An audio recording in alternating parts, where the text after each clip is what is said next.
Good morning বন্ধুরা, সবাই কেমন আছো? আশা করছি সবাই ভালো আছো। মায়া ব্লগ অ্যান্ড কুকিং চ্যানেলে তোমাদের অনেক অনেক স্বাগত। আজ অনেক দিন পর আবারও একটা ব্লগ ভিডিও নিয়ে চলে এলাম।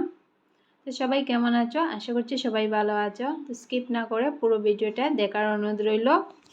আশা করি তোমাদের ভালো লাগবে। আর আজকে দেখো, ঘুম থেকে উঠতে কিন্তু অনেকটা লেট হয়ে গেছে। আর কয়েকদিন থেকে একটু লেট করেই ঘুম থেকে উঠছি, যেহেতু আমাদের ওষুধ চলছে। আর এদিকে কিন্তু ঠাকুর দেওয়ার কাজটা তো নেই, তো ওষুধে তো কেউই ঠাকুর দেয় না। তো আজকে 9 দিন হয়ে গেছে আমাদের ওষুধের। তো এখানে দেখো, সকালবেলা চাটা খেয়ে নিয়েছি। সকালবেলা চাটা না খেলে কিন্তু শরীরটা ঠিকঠাক জোর দেয় না মনে হয়। তো চাটা খেয়ে তারপর বাকি কাজটা করব। আর আজকে হচ্ছে ছোটো ছেলেও ঘরে আছে, আজকে কোচিং নেই। আর বড় ছেলে তো ঘরেই বসে পড়ে, এখন অনলাইন ক্লাস করছে। আর এদিকে দেখো, চাটা খাওয়া শেষ করে কিন্তু বিছানা গুছাতে চলে এসেছি। আর এখন কিন্তু সব দিকেই খুব বেশি বৃষ্টি হচ্ছে, একটু পরপরই কিন্তু বৃষ্টি আসছে। কাপড় চোপড় কিছুই কিন্তু শুকাচ্ছে না।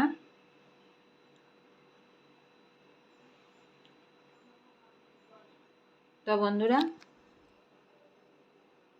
অনেকদিন পর ভিডিও করছি, তোমরা সবাই আমার ব্লগটা দেখে লাইক কমেন্ট শেয়ার করে দিও।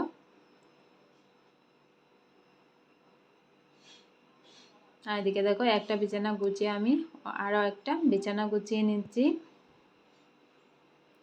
আর এখন যেহেতু গরমের সময়, তো এখন কিন্তু বিছানা গুছাতে খুব বেশি সময় লাগে না।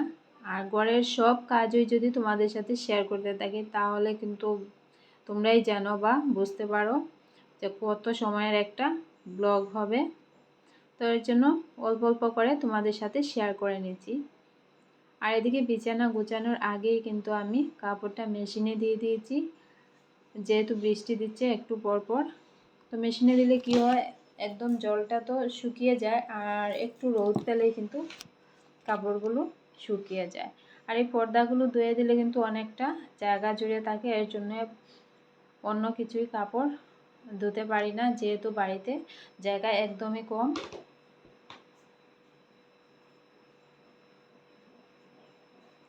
তো অল্প অল্প করে কিন্তু ধুয়ে ধুয়ে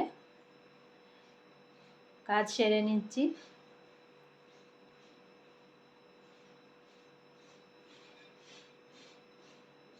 তো বন্ধুরা দেখো, কতটা কাপড় ধুয়ে দিলাম আজকে।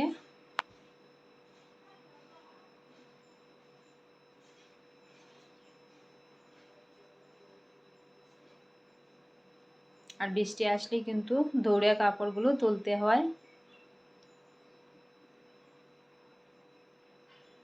আর এদিকে আবার তোমাদের দাদাভাই গেছে বাজারে। তো বাজারে বলতে, এখন যেহেতু নিরামিষ সবজি ঘরেই আছে, আর কাঁঠাল আনতেই হবে বাজার থেকে। আর দেখো, বলতে বলতে 4টা কাঁঠাল নিয়ে আসলো। আর কাঁঠালগুলো তো ছোটোই আছে, তো একটা দুটো নয়, একসঙ্গে 4টা কাঁঠাল নিয়ে আসলো।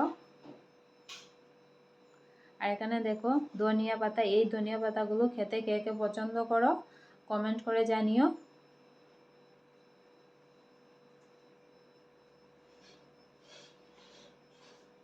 আর এখানে দেখো, আজকে আমি নিরামিষ ঘুগনি বানাচ্ছি, একদম অল্প করেই করছি। তো নিরামিষ ঘুগনি একদম অল্প করেই করছি, শুধু সকালবেলায় রুটির সাথে খাওয়া হবে আর শেষ হয়ে যাবে। আর দেখো, ঘুগনিটা হয়ে গেছে, গরম মশলা দিয়ে দিলাম অল্প একটু। তো ছেলেদের আবার কিন্তু নিরামিষ ঘুগনি খেতে ভালো লাগে না, পেঁয়াজ রসুন দিয়ে করলে ওরা খেতে পছন্দ করে। তো কী করব, এখন যেহেতু নিরামিষ, তো নিরামিষ ঘুগনিটাই করছি।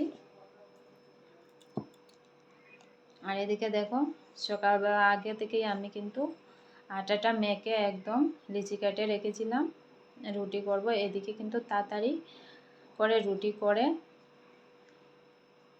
তারপর আবার খেতে দেবো ওদের। ছোটো ছেলের কোচিং আছে, তো কে কোচিং করতে যাবে, আজকে একসাথে দুটো ক্লাস আছে। আর এদিকে আমি রুটিটা বেলে দিচ্ছি আর তোমাদের দাদাভাই কিন্তু ভেজে নিচ্ছে। তো রুটি করার সময় কিন্তু তোমাদের দাদাভাই বেশিরভাগ সময় রুটিটা ভেজে নেয়। ও কিন্তু খুব সুন্দরভাবেই রুটিটা ভাজে।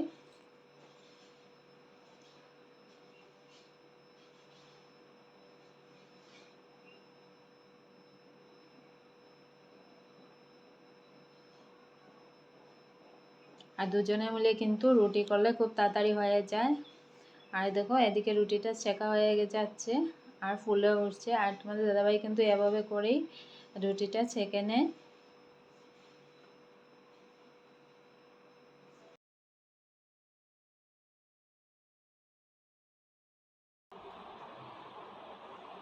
তো বন্ধুরা, সকালে খাওয়া দাওয়ার পর স্নানটা করে তোমাদের সামনে আসলাম। আর খুব তাড়াতাড়ি করেই কিন্তু রুটি আর ঘুগনিটা করে ছেলেকে দিয়ে দিলাম। তো ছোটো ছেলে খেয়ে কোচিং করতে যাবে, একসাথে দুটো ক্লাস আছে, 11টা থেকে 2টো 2:30 বেজে যাবে আসতে। তো খেয়ে যাবে, এর জন্য কিন্তু তাড়াতাড়ি করে দিলাম। আর তারপরেই স্নানটা করে এলাম। আর আমাদের এখন ওষুধ চলছে, আর ওষুধটা কিন্তু কালকে শেষ হয়ে যাবে। আর ওষুধের জন্যই কিন্তু ঠাকুরটা দিতে হচ্ছে না। তো দুপুরবেলা কি রান্না করি এটাও তোমাদের সাথে শেয়ার করব। তাহলে চলো এবারে সবজিটা কেটে নিই, তারপর আবারও তোমাদের সামনে আসছি। এখানে দেখো মুগ ডাল রান্না করছি আর ডালটা বসিয়ে দিয়েছি এখানে। আর এখানে রয়েছে ছোট ছোট করে বেগুন কেটে নিয়েছি। বেগুন ভেজে মুগ ডালের মধ্যে দিলে কিন্তু খেতে দারুণ লাগে। আর এখানে কারকুল কেটেও রেখেছি বেগুনের মধ্যে, ভাজি করে নেব। আর এদিকে দেখো নিরামিষ সবজি, মিষ্টি কুমড়ো, কারকুল, কাঁঠাল বিচি, ঝিঙে, বেগুন সব কিছু কেটে নিয়েছি, নিরামিষ সবজি করব। দেখো আর করব কাঁঠাল বিচি ভাজি। আর এখানে দেখো কাঁঠাল বিচি সিদ্ধ বসিয়ে দিয়েছি। তো প্রেশার কুকারে সিদ্ধ দিলে কিন্তু কাঁঠাল বিচিটা তাড়াতাড়ি সিদ্ধ হয়ে যায়। আর এখানে দেখো বন্ধুরা খুব বৃষ্টি হচ্ছে দুপুরবেলা। তো তোমাদেরকে আমি প্রথমেই বলেছিলাম যে আজকে একটু পরপরই বৃষ্টি হচ্ছে আমাদের এদিকে না সব দিকেই হচ্ছে। আর এখানে দেখো আমার রান্নাবান্না কমপ্লিট হয়ে গেছে। কাঁঠাল বিচি ভাজি করেছি। আর কাঁঠাল বিচি ভাজি খেতে কিন্তু কার কার ভালো লাগে জানিও। আর নিরামিষ সবজি রয়েছে। আর এখানে মুগ ডালের মধ্যে বেগুন ভেজে করেছি। আর এখানে দেখো অল্প করে করেছি পনির। আর এখানে রয়েছে দেখো কারকুল ভাজি। তো বন্ধুরা, আমার আজকে ভিডিওটা তোমাদের কাছে কেমন লাগলো লাইক কমেন্ট শেয়ার সাবস্ক্রাইব করে আমার পাশে থেকো। দেখা হচ্ছে অন্য আরও একটি ব্লগ বা রেসিপিতে।